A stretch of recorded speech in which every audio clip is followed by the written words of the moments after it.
What's going on, world? It's your man, Mr. Mac. We're in the back of a deluxe Cadillac Fleetwood. We're going to get the outside in a second, but more importantly, it's about what's inside. I'm not talking about the speakers. I'm talking about the guy who supplies the speakers. I don't know. I'm going to Shout out to Ohio's own Brother Stalley. Yeah. Talk to me, dog, because let's jump right into this. I don't want to beat around the bush. You've always felt you were underrated. Yeah. You've always approached music as if you were the underdog, that you weren't getting your just due. Is this the album that put Stalley on the map, in people's faces, the way you want it? Of course, man. This is like something that I've worked hard on. I think I became a man during this whole process. You know what I mean? Not just musically, but just all together in life. You know what I mean? I've been through a lot in the past few years, and a lot of people were saying, what took you so long to put out an album? But I look at it as I was getting my MBA. You know what I'm saying? Okay. I was looking at it like, because you got to understand, I came from somebody who was sleeping in the basement with his daughter, newborn baby, and his daughter's mom, and getting signed and going from a basement, literally, to being signed to MMG, which is the hottest label in the game. It takes time, it takes a lot of preparation and getting used to, it took a while for me to even be like, I'm an artist, this is what I do full time. You know what I'm saying? Because you gotta understand, I'm coming from the basement, and this is something that I've always done, and I've traveled the world, and I've been able to put out mixtapes that have been critically acclaimed. But when you stepping into this arena, you have to adjust, not only musically, but just in your day-to-day life. So now, I'm here, I'm ready. It's a beautiful moment. It's the birth of Ohio, it's the birth of a new sound for hip-hop. And what sound is this? What do we You call will this? hear that. Fleetwood, Buckeyes? what do we do? This is the intelligent truck music, man.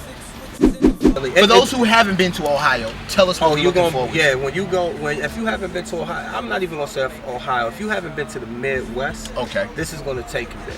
You know what I mean? Like and every guy that's in the Midwest, whether it's the fly guy, the hustler, the pimp, the player, the working man, the father, the brother, the uncle, the son, like this is everything. The man in Popeyes, the dude with the tube socks, exactly. The cat selling the incense, the barber. What the hell would you know about a barber? When do you ever go to it? What are you just walking by waving? I just barber today, man. Shout out my barber, man. That's a very wide spectrum to throw your net over, because when you say Midwest, that's a lot of. Because Wiz Khalifa don't sound like Nelly don't sound like drill music don't sound like Twister. Like, and that's what I'm saying. And they don't giving sound you like a sound, baby. We never had a sound.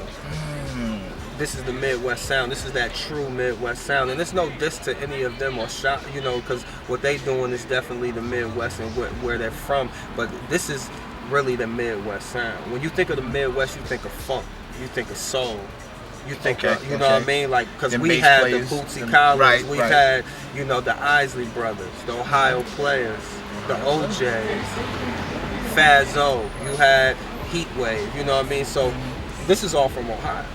I'm not sure people really... And people don't understand that. Right. A lot of the hip-hop that we've listened to from the East Coast, West Coast, South, wherever, a lot of those sample heavy, that's all originated from that Ohio funk, that Ohio bass line.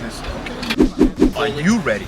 I'm definitely ready. I think it's more the question. Yeah, you've almost been the underdog, not just in your career, but almost on your own label. You know what I mean? They'll mention me. They'll mention Wale. Yeah. Gunplay will get a mention. Yeah.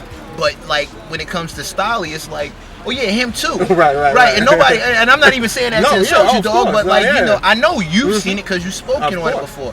How does that affect you when Meek and Meek and Wale are arguing and like it's like, do I step in or do I just I'm just gonna keep working? I'm gonna just keep working and I'm gonna do me, and and I love them all, you know what I mean, and definitely Ross, he got me out that basement, you know what I'm saying? So it's definitely a blessing, but I never took it any way. I just took it as I gotta keep working, you know what I mean? I can only focus on me and do what I know how to do, and now I guarantee you after October 27th my name will forever be mentioned.